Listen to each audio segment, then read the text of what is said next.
Assalamualaikum warahmatullahi wabarakatuh.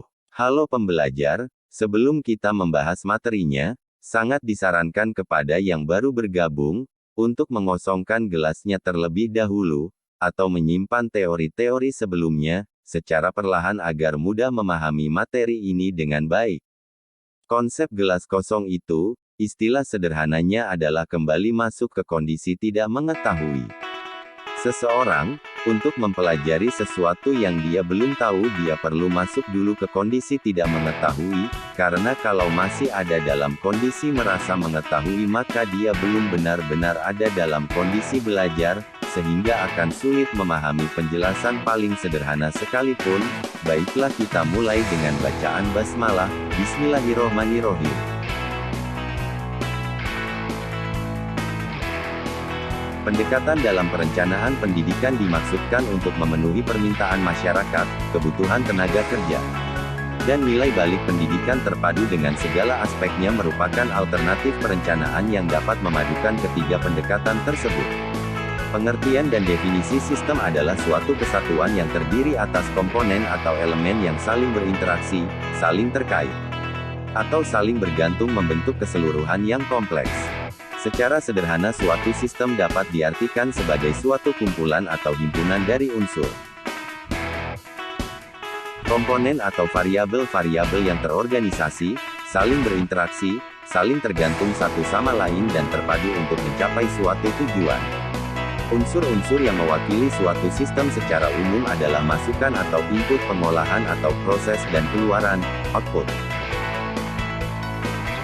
Pada dasarnya sistem terdiri dari dua jenis, yaitu sistem tertutup dan sistem terbuka. Sistem tertutup dalam proses kerjanya tidak dipengaruhi oleh lingkungannya.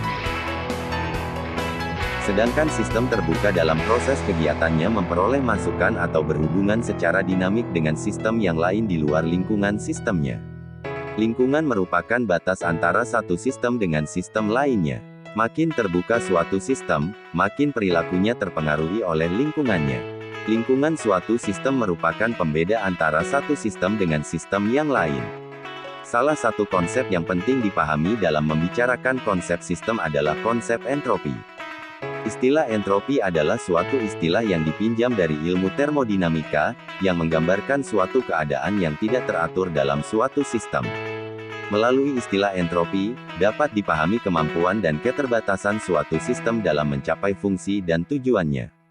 Salah satu konsep yang perlu diperhatikan di dalam suatu sistem yang erat kaitannya, baik dengan konsep keseimbangan dinamik maupun dengan konsep hierarki adalah konsep umpan balik.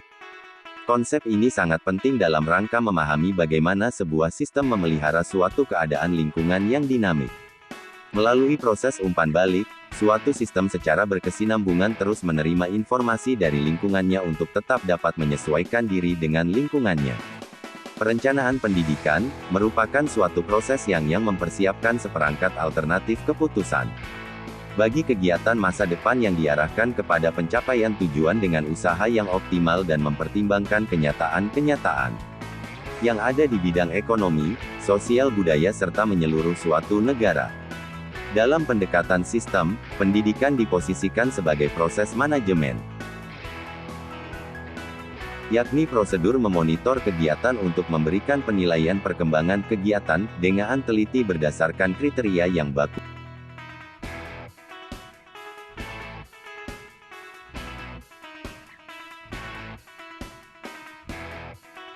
Langkah pelaksanaannya adalah menetapkan hubungan antar subsistem, menetapkan kualifikasi subjek pelaksana sistem, menentukan mekanisme pengambilan keputusan, menentukan jenis dan jumlah upah atau insentif, memonitor proses kegiatan,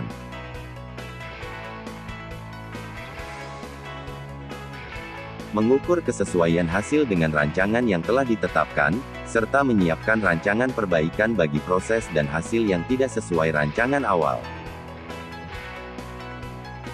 Pendekatan perencanaan pendidikan berdasarkan permintaan masyarakat menurut Eno, 1995. Istilah permintaan masyarakat terhadap pendidikan paling tidak digunakan dalam 3 bentuk perencanaan pendidikan, yaitu: pertama, bila sasaran rencana pendidikan ditekankan pada faktor kependudukan. Kedua, bila sasaran rencana pendidikan didasarkan pada tujuan nasional suatu bangsa sesuai dengan aspirasi sosial dan kemajuan politik pemerintah. Ketiga, bila proyeksi rencana didasarkan pada analisis kebutuhan individu terhadap pendidikan.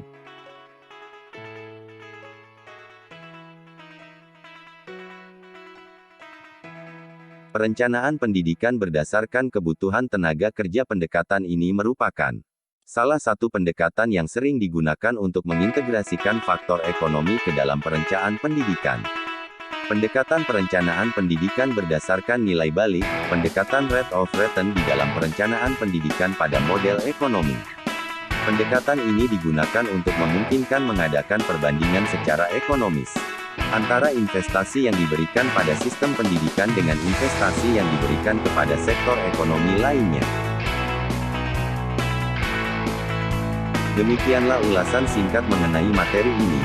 Semua pembelajar diharapkan mendalami materi ini dalam handout atau sumber belajar lain, agar memperkaya pemahaman mengenai materi ini. Sekian dan terima kasih. Assalamualaikum warahmatullahi wabarakatuh.